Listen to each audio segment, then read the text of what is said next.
This might look like just a handful of ordinary mud, but believe me, this is the stuff of life. Welcome back to Cwm Ivy Marsh. The restoration of this salt marsh began just 3 years ago when the seawall was breached and the tide came rushing in for the first time in hundreds of years. In the early days, it was exciting to see all those specially adapted plants and animals slowly begin to move in.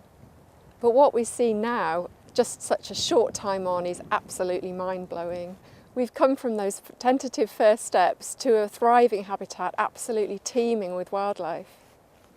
This salt-laden mud coming through the breach in the sea wall brought with it the seeds of specialist salt marsh plants. All the green that you can see around me is our wonderful native salt marsh grass, Puccinellia maritima, and it's just creating this wonderful green carpet all year round. These plants are beautiful not only in their own right, but because they provide a feast of nectar and pollen, which is absolutely vital for bees, butterflies, beetles, and all the other pollinators. From early spring right through to late autumn, the marsh is absolutely humming with pollinating insects.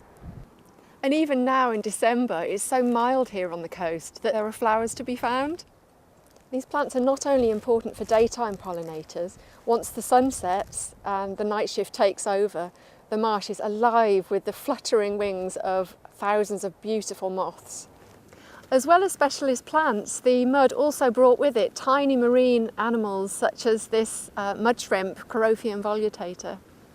As well as mud shrimps, there are tiny sea slugs here and tiny snails, and although these animals are so small, they're here in such abundance that they're able to support masses of fish and other wildlife. As the salt marsh developed, so did the bird life. In autumn and winter, huge flocks of songbirds such as meadow pipit, chaffinch, linnet come to raid the vast larder of seeds produced by the salt marsh plants. At this time of year, Cwm Ivy Marsh is a haven for wildfowl, feasting on marine invertebrates as the tide comes in. And they also find shelter here from the worst of the winter weather. Early on, we saw the possibility of this becoming an osprey breeding site. And although they haven't bred on our nest platform yet, I am sure that it's only a matter of time. The absolute highlight of 2017 was the arrival of this young osprey on its first migration to Africa.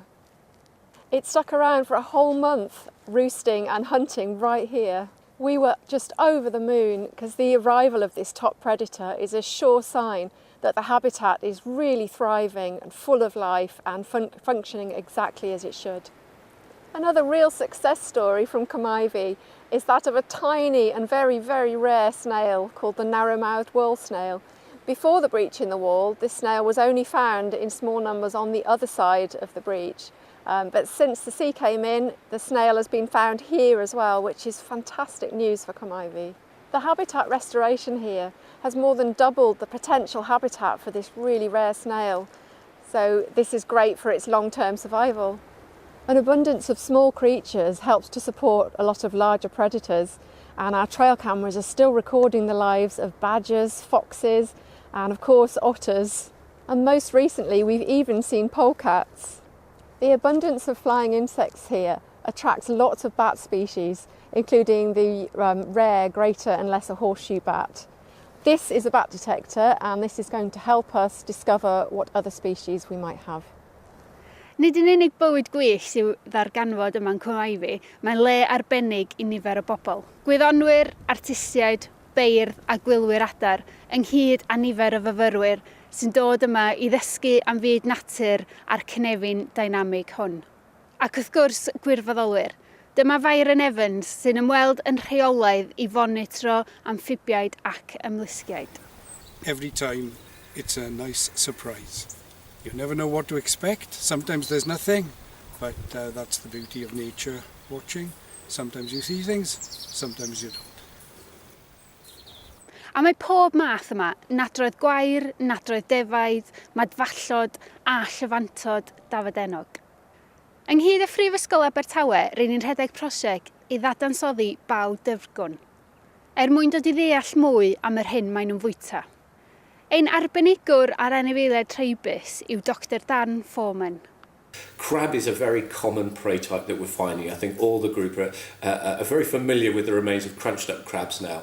But we're also finding quite a range of fish species. And the sample I've got in front of me now actually contains stickleback and a species of fish called the bearded rockling as well. So these are marine species of fish.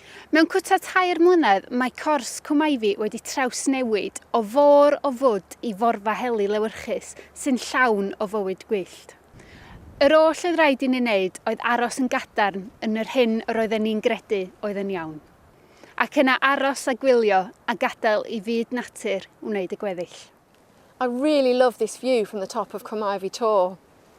If you're born and raised on Gower, you could be forgiven for thinking that we've got absolutely masses of salt marsh, because just look at all this.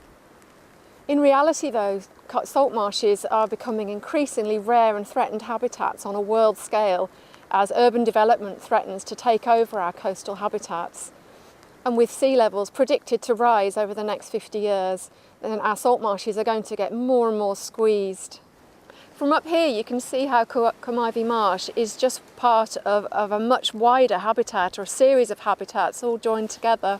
So over here we've got woodland on the right, and then in the foreground we've got freshwater marsh full of newts and frogs, and just blending into salt marsh with the otters and ospreys, and then all the way over here through reed beds, and then over into the sand dunes over there with their rare plants and invertebrates, and then this wonderful limestone grassland that I'm stood on. There are very few places left where you can see such a range of undeveloped coastal habitats in a single view. A rich and dynamic coastal super habitat, just as nature intended.